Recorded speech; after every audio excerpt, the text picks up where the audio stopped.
Making stupid mistakes might be a rite of passage for teenagers, but if that stupid mistake includes pulling a gun on a cop, it might be your rite of passage to the afterlife.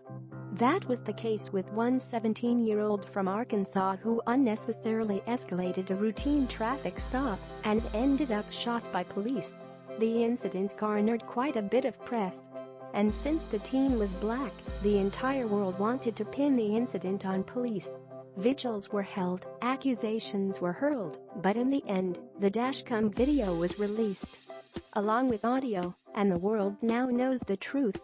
Daily Mail reports that the teen not only pulled a gun during the altercation, but shot once at police and was trying to shoot again when an officer fatally shot him. Police have released a dramatic dashcam video that shows a 17-year-old pulling a gun and firing it at cops before officers shoot him dead in Arkansas. Smith was a rear seat passenger in a car pulled over for speeding and a headlight violation in the 5200 block of Camp Robinson Road in North Little Rock, Arkansas, just after 1 a.m. on Sunday. The clip shows him wrestling with an officer and, while on the ground, pointing his gun at officers, firing it once, and cocking it again before the officers fired a fatal shot. This incident is incredibly sad because a young life ended in what was probably just a foolish teenage error.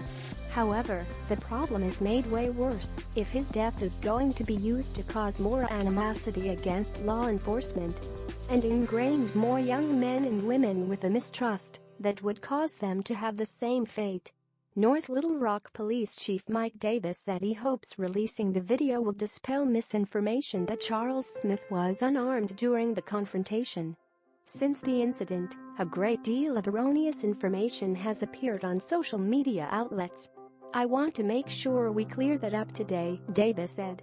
The 5-minute video shows a patrolman tell the driver to step out of the car, asking, "You ain't got anything crazy on you, do you? And why were you driving so dang fast?"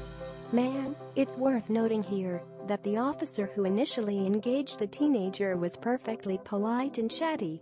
You can clearly hear in the video below that he did everything he could possibly do to put all of the vehicle's occupants at ease and let them know what he was going to do before he did it. In fact, he seemed to be going above and beyond to make sure they knew he was no threat.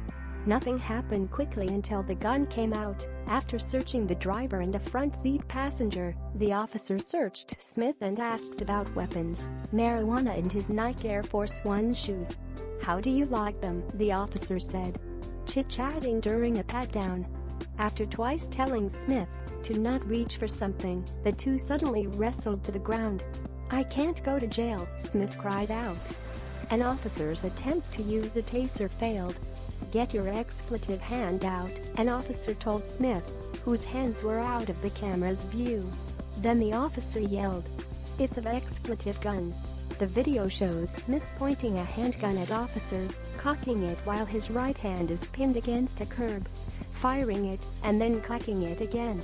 The officers then opened fire, killing Smith.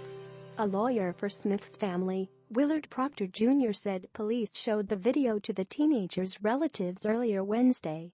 "We're not at a point where we can make any conclusions," Proctor said.